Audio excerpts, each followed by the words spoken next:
So, in all seriousness, kind of back to half-assing it. Oh, wait a minute. Well, I forgot one thing, Keith. Yeah. On that machinist course, Yes. if you want an opportunity to win that, you have to subscribe to our YouTube channel and or put a comment and on our website, which is at partscounterguru.com, and go to the comment section there and just shoot us a comment. Hey, we're gonna draw from a pool of whoever is in the pool, and there will be one lucky winner. If you say so, buddy. Hey, what's that turd you have on your head, man? Is that turd or Toyota. I can't read it? Oh, how dare you? TRD. You're making me. Oh, I see what you're doing there. Oh, TRD. You're making me think of something here, which is, hey, we'll just fix this in post, right? We'll just patch it up later. We'll just patch it. Yeah, I'll go back and add what you were saying about the giveaway, so it's like. Oh, you mean like bump it back? Right. Snip it here. Snip it here. Insert it there. So, in the auto industry, this is becoming a thing. Oh, you better believe it. And, there was a joke that circulated a decade ago. What if Ford or GM made cars like Microsoft makes operating systems, where you just patch the heck out of it later when you find bugs? Or Apple or whoever, right? Yeah. And it's kind of coming to fruition. We've now got things in the auto industry. In fact, one of the initiatives that we talked about previously on this podcast was Ford having an initiative to reduce their warranty expenses, which means you got to get it right the first time. That's it. Right? Yeah, Takata. So is it Takata airbags or Takata airbags? I think it was Takata. Takata. They could have got. No, that's a beer. Takata. Ooh. So we've got this situation where it's just become good enough. We'll fix it later, right? Fix it later. Yeah. Yeah, you might lose one or two lives through the process, but yeah, we'll just fix it later. Yeah. Doesn't matter. I mean, honestly, Amazon started a logistics company before COVID, BC, and they started doing deliveries before they were really ready to handle that. They didn't have a polished enough product really for it to be out of beta. I'm talking about their delivery service, not using the postal service or UPS or FedEx, right? Oh, that. And it was just a straight up circus. Meep. Yep. Meep. And to this day, still, the ones that I tend to have the most issues with are the Amazon logistics, just because they're too green, they're too new. This is a favorite move of mine that they do, and only them. Like, I've never caught the Postal Service doing this, I've never caught UPS doing it, I've never caught FedEx doing it. Right. They will take my packages, put them right up against my front door, and leave. Okay, well, we're all working from home now. I'm probably in the house. Yeah, they never knock anymore, do they? Well, I don't care about that, but I can't get the door open because there's boxes propped up. Oh, boxes propped up. Yeah. Jeez, man. I mean, we're here for you, right? Well, at least you get them. They set down on yours. Well, sometimes. Well, let me tell you. I'll hear the truck pull into the parking lot here. Of course, we live on an upper landing, and all of a sudden, I just hear a box just like hit the door and the wall. Yeah, and that's it.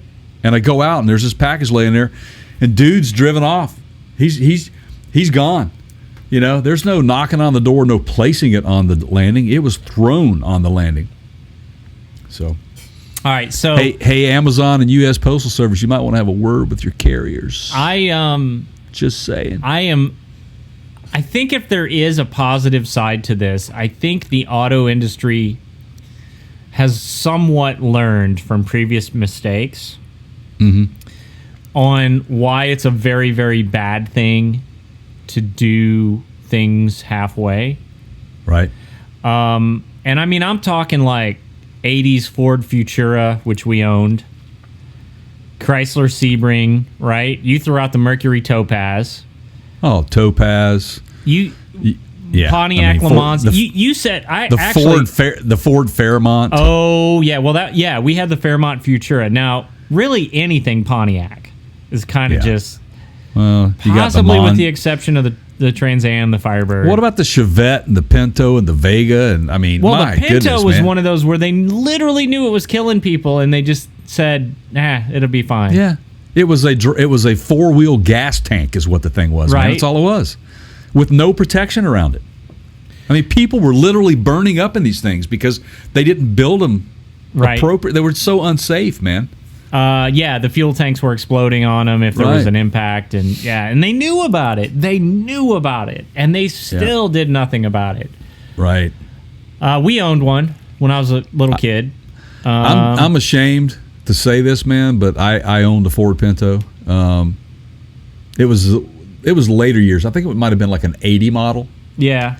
It was a two-tone blue. It was like the striped. It was like the Starsky and Hutch style of paint style.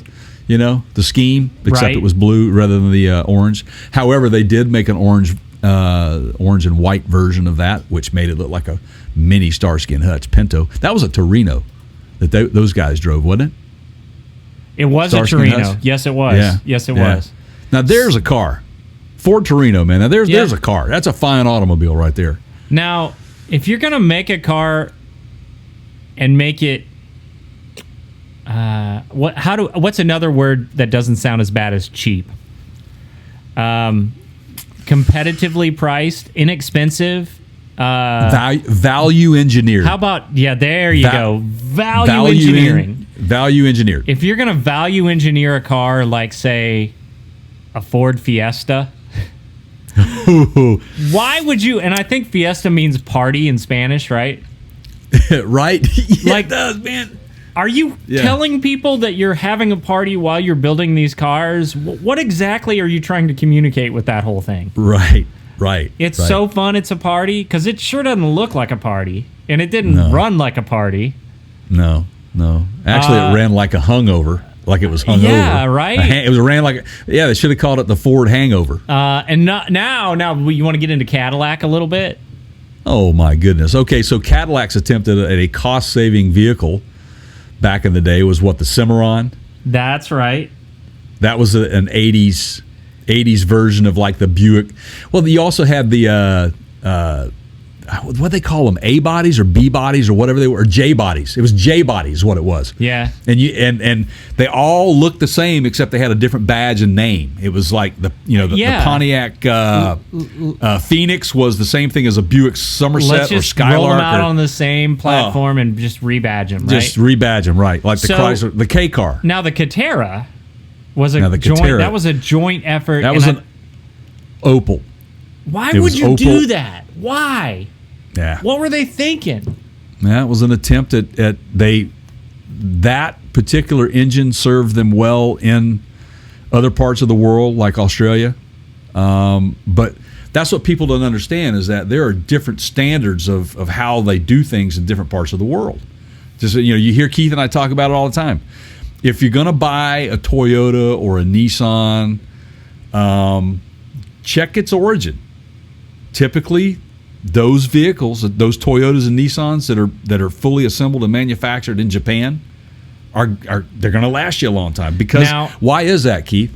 Tell people why that is. Well, the quality control particularly in Japan. You mean they still use quality control? Right. If you showed up to one of those assembly plants and started displaying the attitude of screw it, good enough. Screw it, good enough. You are in for a world of hurt. I am telling you firsthand. I have heard from people that have not only supervised in those facilities, but that have had family members living in Japan that have worked in some of them.